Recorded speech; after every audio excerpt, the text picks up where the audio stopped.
بسم اللہ وسلاۃ وسلام علی رسول اللہ۔ یہ جو آج ہم پڑھنے جا رہے ہیں یہ سیکنڈ کوشچن ہے، امپورٹنٹ کوشچن ہے، پلیس آف حدیث ان اسلام۔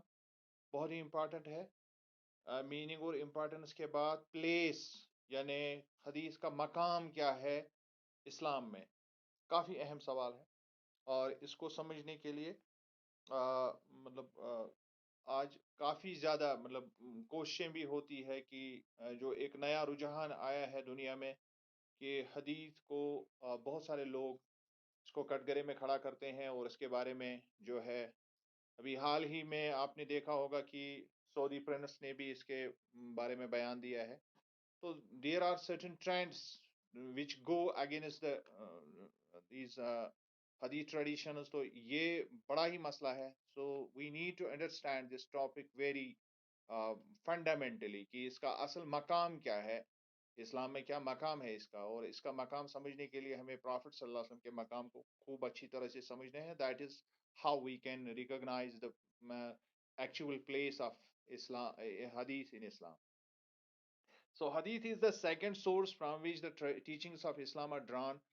جیسا کہ یہ پہلے ہی ہم جانتے ہیں کہ جو بھی ہمیں بنیادی جو ماخوذ ہیں اسلام کے، ان میں قرآن ہے، اور اس کے بعد ہم کہتے ہیں کہ the very basic source is hadith also، کیونکہ بہت ساری ٹیچنگز قرآن میں، most of the teachings they cannot be understood without the practical examples of Prophet sallallahu alaihi wasallam. So hadith literally means a saying conveyed to man, but in the terminology of muhaddithun, hadith means sayings of Prophet, his action or practice of his silent approval of an action or a practice. اس کے بارے میں تو ہم نے خوب، جب ہم نے میننگ پر بات کی تو ہم نے اس کی، چونکہ یہ ایک طریقہ ہوتا ہے کوشچن بنانے کا، تو اس پارٹ کو ہم نے کافی اچھی طرح سے ڈیفائن کیا ہے کہ حدیث اصل میں جو ہے کسی بھی عام زبان میں جو بات چیت ہوتی ہے اس کو ہم کہتے ہیں، لیکن محدثون کے اس پر جب ہم دیکھتے ہیں، یعنی اسلامی اصطلاح میں جب محدثون اس کا استعمال کرتے ہیں، حدیث کا لفظ استعمال کرتے ہیں، تو ان کا مطلب ہوتا ہے کہ وہ ساری باتیں جو رسول اللہ صلی اللہ علیہ وسلم کی طرف منسوب ہو، چاہے اس میں ان کا عمل ہو، چاہے ان کا سائلنٹ اپروول یعنی خاموشی سے کوئی کسی چیز کی منظوری آپ نے دے دی ہو، یا کوئی پریکٹس ان کی ہو، اس سب کو ہم حدیث کے کیٹیگری میں ہی رکھتے ہیں۔ In order to understand the place of hadith in Islam, it is necessary to know the position of the Prophet in Islam. بہت ضروری ہے یہ، یعنی اگر آپ کو حدیث سمجھنا ہے، حدیث کا مقام جاننا ہے اسلام میں، you have to understand the مقام of our Prophet صلی اللہ علیہ وسلم۔ تو پھر ہمیں پہلے رسول اللہ صلی اللہ علیہ وسلم کے مقام کو سمجھنے کی ضرورت ہے، because the indispensability of hadith depends upon the position of the Prophet. یہ بڑا ہی ناگزیر ہے کہ اگر ہم حدیث کو، حدیث کے مقام کو سمجھنے کی کوشش کریں گے تو it depends directly upon the Prophet. دونوں چیزیں ایک دوسرے کے لیے بہت ہی ناگزیر ہیں، یعنی اس ایک دوسرے کے بغیر چارہ کار نہیں ہے ان کو سمجھنے میں۔ Therefore, analyzing the problem, we can visualize three possibilities regarding the role of Prophet in Islam. لہٰذا جب ہم اس کا تجزیہ کریں گے کہ کس طرح سے ہم پروفٹ کے رول کو ایسس کریں گے، تو ہمارے پاس تین بنیادی درجے کی تین پاسبلٹیز، تین امکانات ہیں، تین طریقوں سے مسلمان اس وقت رسول اللہ صلی اللہ علیہ وسلم کو تین طریقوں سے دیکھتے ہیں۔ The first group is the duty of prophet was only to convey the message and nothing more was required from him. ایک گروہ کا ماننا یہ ہے، یہ مسلمانوں کا عقیدہ ہے، میں اس کی طرف آپ کا دھیان مبذول کرنا چاہتا ہوں کہ رسول اللہ صلی اللہ علیہ وسلم کو سمجھنا ہی اصل میں حدیث کے مقام کو سمجھنا ہے۔ تو مسلمانوں کا ایک اچھا خاصا گروپ اس نظریے کا حامل ہے کہ رسول اللہ صلی اللہ علیہ وسلم کا کام تھا میسیج پہنچانا، اللہ کی طرف سے جو وحی نازل ہوئی انہوں نے پہنچائی، اور وہ قرآن میں اب موجود ہے۔ اب رسول اللہ صلی اللہ علیہ وسلم جو ہے ان کی اب ہمیں ضرورت نہیں ہے، گائیڈنس ہمارے پاس قرآن۔ Number two, he had not only to convey the message but also to act upon it and explain it. دوسرا جو گروہ ہے مسلمانوں کا، ان کا نظریہ یہ ہے کہ رسول اللہ صلی اللہ علیہ وسلم جب دنیا میں آئے تو ان کا صرف ریسیو کرنا ہی نہیں تھا، بلکہ ریسیو کرنے کے بعد جو میسج، جو گائیڈنس انہوں نے اللہ سے لی، اس ہدایت کو لوگوں تک عملی طریقے سے کس طرح سے پہنچانا تھا، یہ بھی اس کو ایکسپلین کرنا بھی انہی کی ذمہ داری تھی. But all that was for the specified period, and after his demise, Quran is sufficient to guide humanity. لیکن یہ سب کچھ جو آپ کو ایکسپلین کرنے کی جو ذمہ داری تھی، یہ صرف اس وقت تک متعین تھا جب تک رسول اللہ صلی اللہ علیہ وسلم خود دنیا میں موجود تھے. جب وہ اس دنیا سے تشریف لے گئے تو اب قرآن باقی رہ گیا ہے، اب ہمیں پروفٹ کو سمجھنے کی ضرورت نہیں ہے. دس از دا سیکنڈ وے. اب then comes the third way.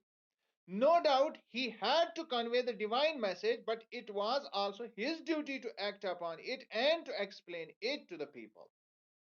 یہ تیسرے جو تیسرا گروہ ہے، ان کا ماننا یہ ہے کہ اس میں کوئی شک شبہ کی گنجائش نہیں ہے. جو اوپر کے دو چیزیں ہم نے پڑھی، یعنی میسیج ان تک پہنچی اور میسیج پر انہوں نے عملی طریقے سے اس کو ایکسپلین بھی کیا اور عملی طریقے سے پریکٹیکل دکھا کے بھی کر کے بھی دکھایا، تو یہ تو ان کا ایک لازمی کام تھا.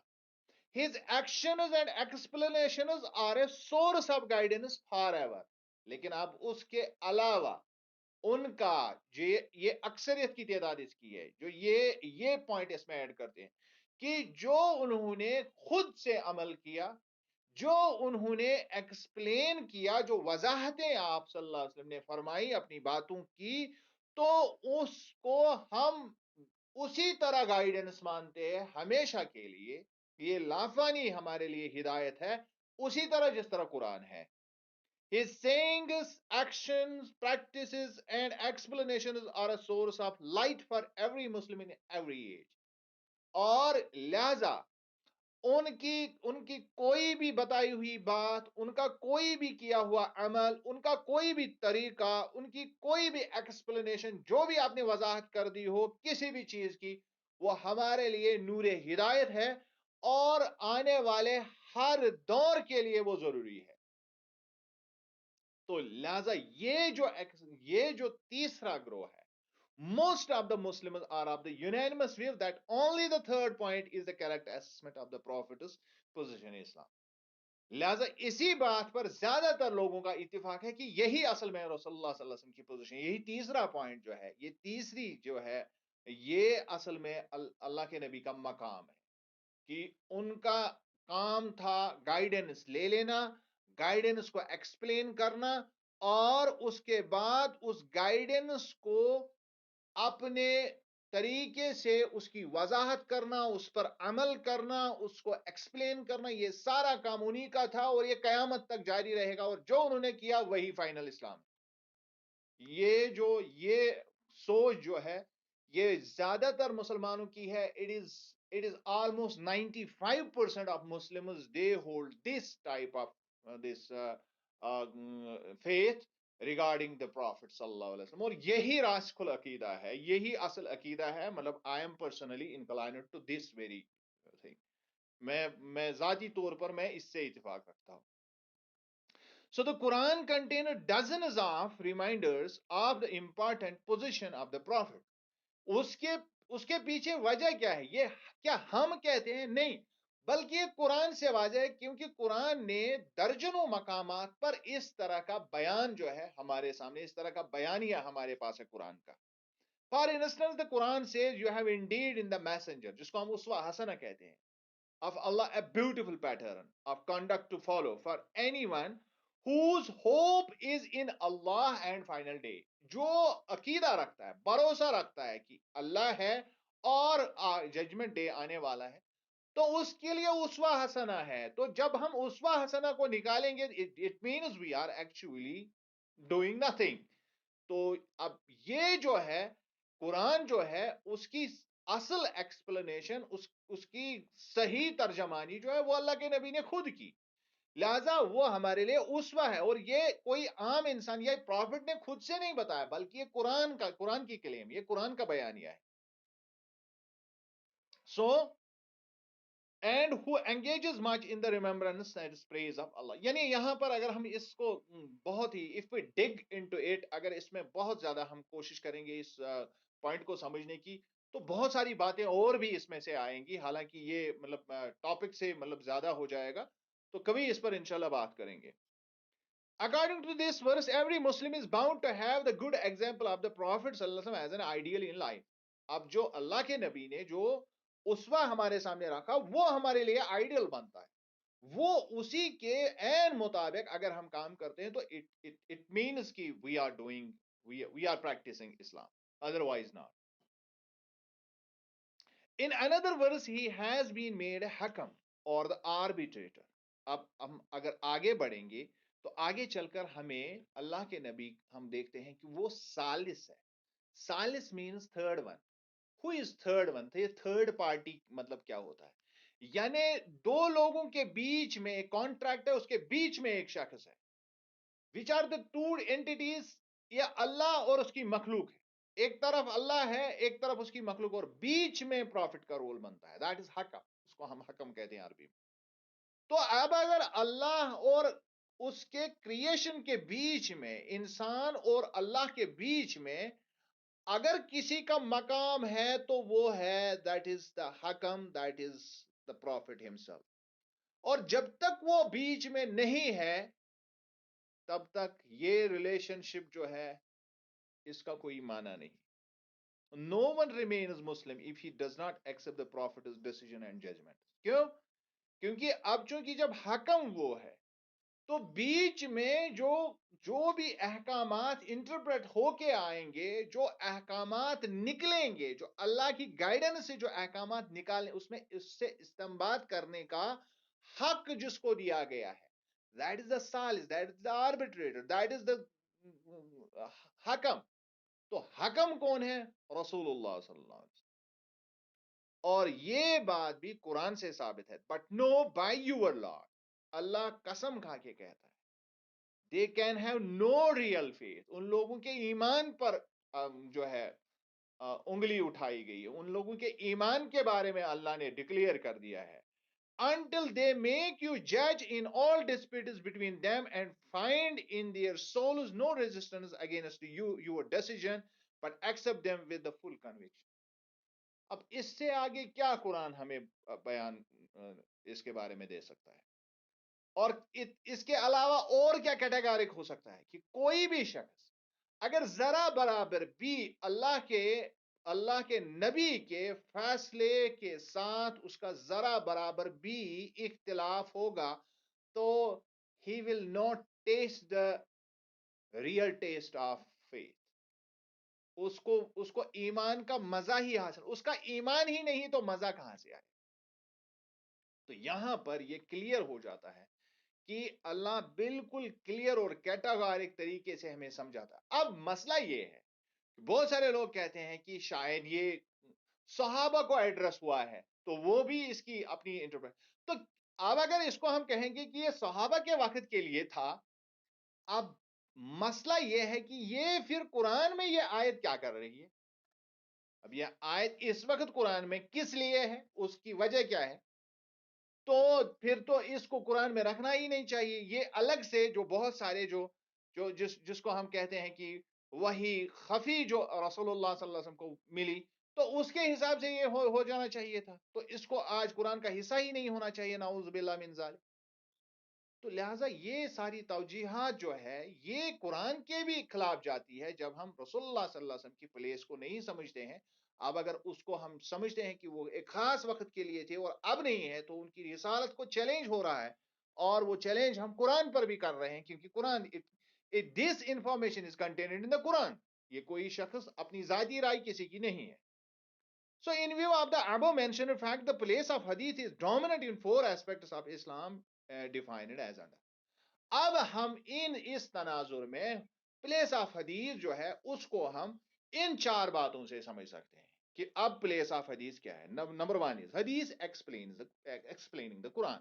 پہلا کام حدیث کا یہ ہے کہ یہ قرآن کو ایکسپلین کرتا ہے، یہ قرآن کو ہمارے لیے آسان سمجھنے کے لیے کرتا ہے.